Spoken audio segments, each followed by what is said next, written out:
Bismillahirrahmanirrahim. Assalamualaikum warahmatullahi wabarakatuh. Waalaikumsalam warahmatullahi wabarakatuh. Waalaikumsalam warahmatullahi wabarakatuh.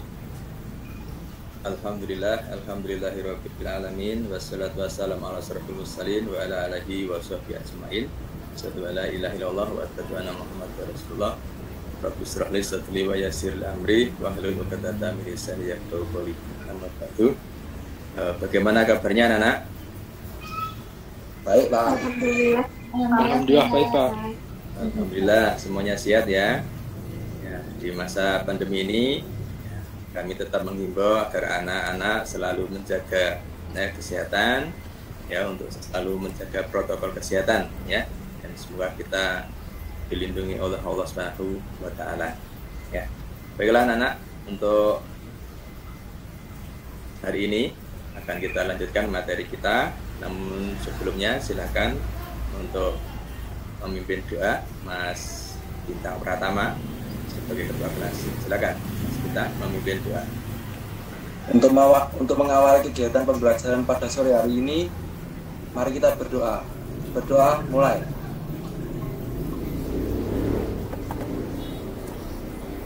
Berdoa selesai. Ya, terima kasih Mas Bintang. Baiklah anak, akan saya absen terlebih dahulu. Andi Fatimah, hadir Pak. Ais Alam Hasna, Hadir Pak. Bintang Pratama. Hadir, Pak. Ya, baik, terima kasih. Saya lihat di sini semuanya sudah hadir ya. Ada 19 anak yang hadir pada hari ini. Baiklah,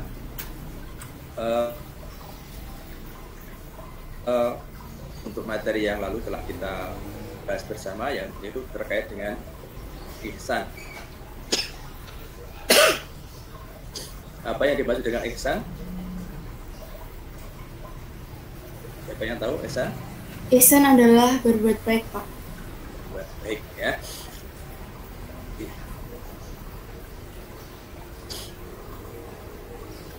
Kemudian kepada siapa saja kita harus berbuat baik? Yang pertama kepada Allah, contohnya sholat. Lalu yang kedua kepada sesama manusia, contohnya saling menolong. Lalu yang ketiga kepada makhluk Allah yang lain, contohnya menyayangi binatang. Ya, terima kasih Mbak Rinda ya. Ya, itulah tadi untuk materi pembelajaran kita yang lalu terkait dengan ihsan.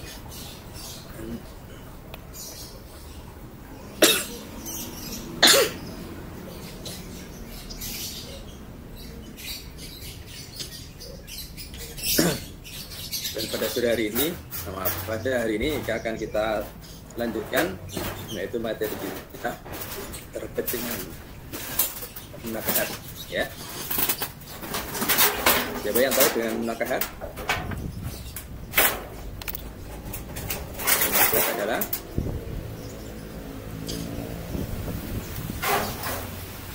ya, apakah itu munakahat? Pernikahan ya, atau perkawinan ya, pernikahan. Ini termasuk bab muamalah ya, terkait dengan pernikahan ya. Baik, untuk sore hari ini akan saya sampaikan tentang munakahat.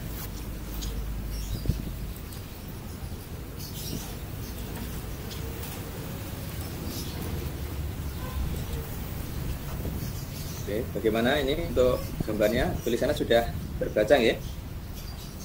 Sudah, Pak. Sudah, Pak. Oke. Sudah, Baik, Pak. anak.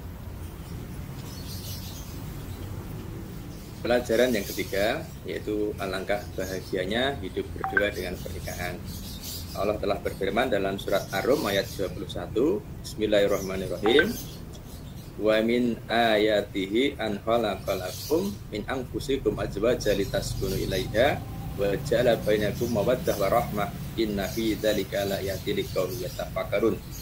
Artinya, dan di antara tanda-tanda kekuasaannya ialah Dia menciptakan untukmu istri-istri dari jenismu sendiri supaya kamu cenderung dan merasa tentram kepadanya dan dijadikannya di antaramu rasa kasih dan sayang. Sesungguhnya pada yang demikian itu benar-benar terdapat tanda-tanda bagi kaum yang berpikir. Nah, baik anak-anak, di sini akan kami sampaikan beberapa hal terkait dengan nikah ya. Di sini ada pengertian nikah.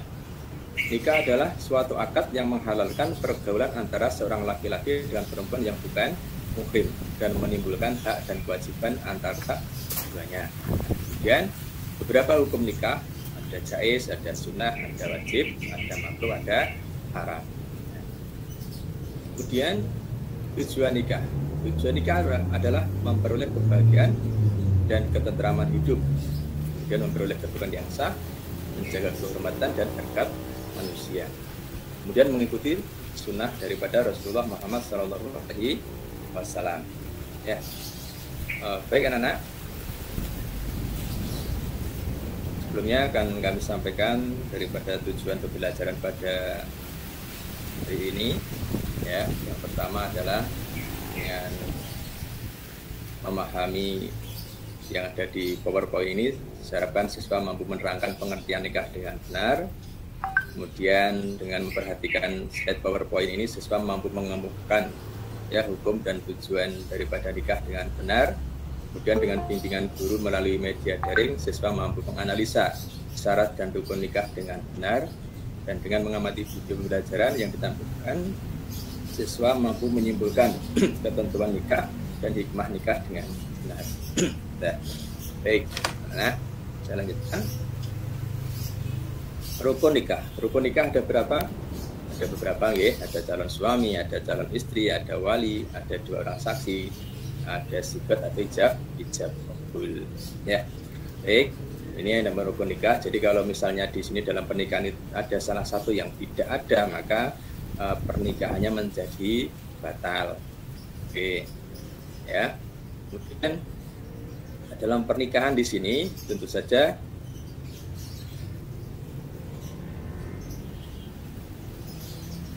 setelah pernikahan terjadi timbulnya kewajiban suami istri, ya. Suami misalnya memberikan kebutuhan hidup baik material maupun spiritual, ya, mengasihi istri, membimbing, arahkan keluarganya ke jalan yang benar.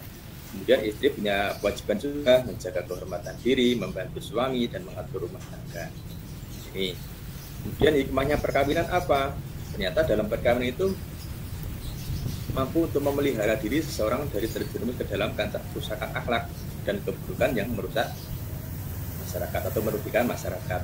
Dan dengan pernikahan akan mempererat tali kekeluargaan yang dilandasi rasa saling menyayangi sebagai model kehidupan masyarakat yang aman dan sejahtera. Nah, ini tentu saja banyak ya permasalahan-permasalahan dalam keluarga, dan yang kita harapkan adalah dengan pernikahan itu kita akan mampu mewujudkan keluarga yang sakinah, mawaddah, dan warahmah. Ya, baiklah anak-anak, mungkin dari keterangan yang sudah saya berikan ini, mungkin ada pertanyaan. Pak, saya Ahmad Alifi Astafah, nomor absen 1 ingin bertanya. Ya. Usia berapakah kita boleh melaksanakan pernikahan? Ya, di usia berapakah kita ini boleh menikah? Monggo, mungkin ada yang bisa membantu untuk menjawab? Saya, Pak. Oke, silakan. Kalau di dalam Islam boleh menikah bila sudah dewasa atau sekitar usia 15 sampai 17 tahun. Iya. Terus kalau dalam nomor 1 tahun 1924, syarat menikah bagi wanita ketika sudah berusia 21 tahun dan laki-laki berusia 25 tahun. Oh ya, bagus sekali ya. Itu tadi Mbak Nafita, terima kasih ya. Mungkin ada yang mau bertanya lagi? Ada pertanyaan yang lain? Pak. Siapa? Masa Asaria Sada, nomor absen 19. Oke, silakan, Bagaimana cara mencegah pernikahan dini?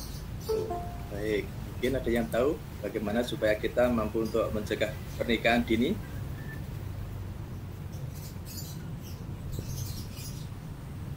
Ada yang tahu enggak? Yuk. Bagaimana caranya?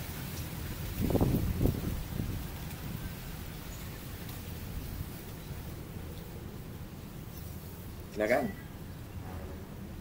Mbak Logita mungkin tahu? Oh ya Pak, caranya memperoleh pendidikan tentang seks dari dini, Ya. terus Jadi tidak berpacaran. ya, jadi dengan cara kita mendapatkan pendidikan tentang seks, ya, maka kita akan mampu untuk mencegah daripada pernikahan dini. Ya, baiklah anak-anak. Selanjutnya silakan untuk membentuk kelompok, ya. Nanti akan kita bagi menjadi 3 kelompok, ya. Melalui WA group saja nanti, ya, untuk memilih teman-temannya. Nanti Mas Ahmad Alifia kelompok 1, kemudian Mas Bintang Pratama kelompok 2 yang anggotanya, nanti Mas Ahmad Alifia anggotanya ada Masa, ada Erlinda dan Logita. Kemudian Mas Bintang kelompok 2 nanti anggotanya bisa Ais Alam, kemudian Adini dan Mayaka, ya. Kemudian kelompok 3 nanti Akila, ya. Kemudian Erlinda, kemudian siapa lagi yang belum? Oh, Mas Silahir Rengginas belum juga, dan kemudian Mutia, ya. Baik, silakan Anda untuk menuju kelompoknya masing-masing, ya. Saya harapkan nanti Anda juga cukup aktif dalam kelompoknya. Nanti kelompok 1 nanti silakan untuk membahas tentang siapa saja yang tidak boleh dinikahi dari sikap perkawinan. Kemudian kelompok 2 nanti apakah syarat laki-laki yang boleh berpoligami. Kemudian yang ketiga, kelompok ketiga, perbuatan apa saja yang dapat merusak kehormatan rumah tangga. Ini saya bagi waktu 10 menit, ya, silakan untuk dikerjakan.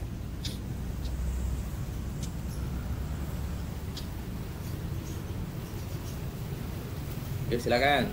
Itu Mbak Mas Ahmad, jangan tidur ya. Nggak tidur Pak. Oh tidak ya. Yuk Mas Bintang, temannya itu yang dikondisikan.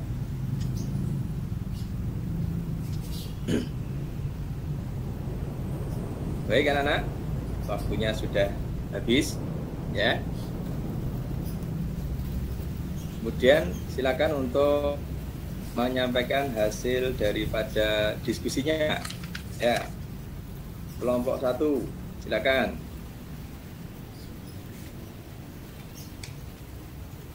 Kelompok 1, silakan untuk menyampaikan hasil diskusinya.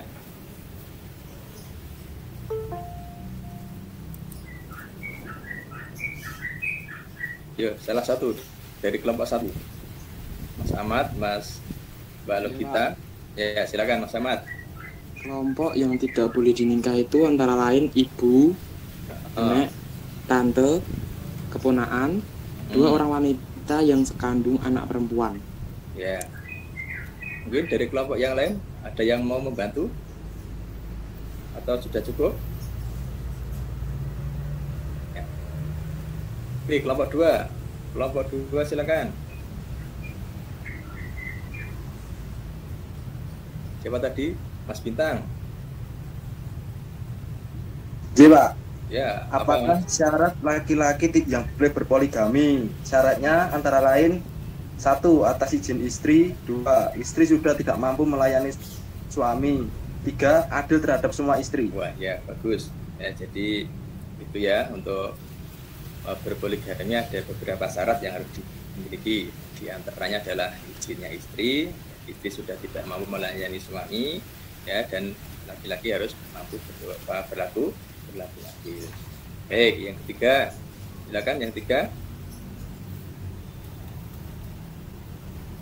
Mbak Ais berkata, ya berkatanya tadi ya. Monggo silakan. Mungkin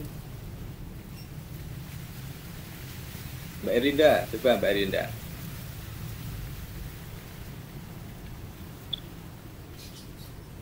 Perbuatan yang dapat merusak kehormatan rumah tangga antara lain pelacuran, perzinahan, kumpul kebo dan lain-lain, Kak. Banyak sekali perbuatan yang dapat merusak kehormatan rumah tangga. Ya, baikkan anak, untuk hasil diskusi nanti silakan untuk dikirim ke grup WA ya toh, agar kelompok yang lain dapat melihat ya hasil pekerjaan masing-masing ya, dan kemudian nanti bisa saling menyempurnakan ya satu dengan yang lainnya ya. Baik, kemudian yang terakhir mungkin dapat disimpulkan, silakan untuk yang mau menyimpulkan pertemuan pada sore hari ini. Saya, Pak. Siapa? Ulfita. Ya, silakan. Kita. Kesimpulan hari ini, pernikahan adalah suatu akad yang menghalalkan pergaulan antara seorang laki-laki dengan perempuan yang bukan muhrim dan menimbulkan hak dan kewajiban.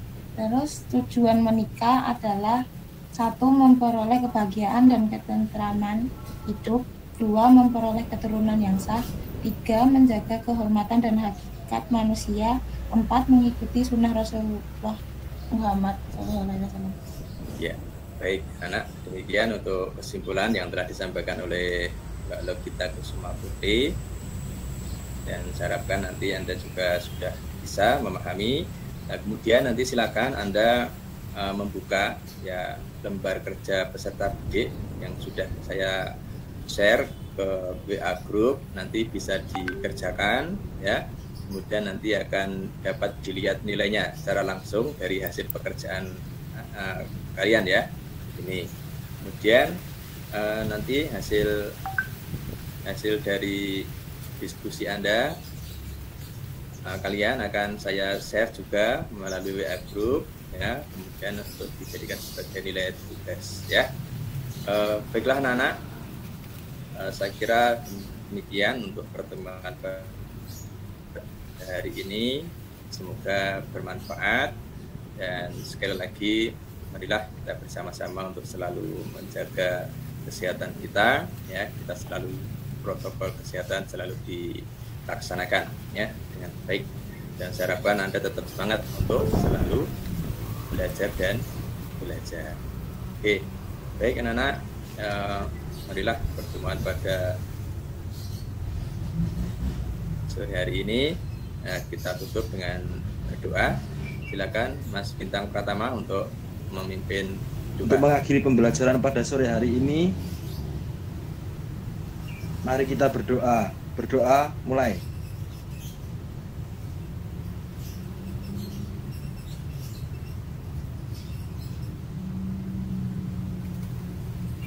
Berdoa selesai. Alhamdulillah. Alhamdulillah. Assalamualaikum warahmatullahi wabarakatuh. Waalaikumsalam Waalaikumsalam. Waalaikumsalam warahmatullahi wabarakatuh.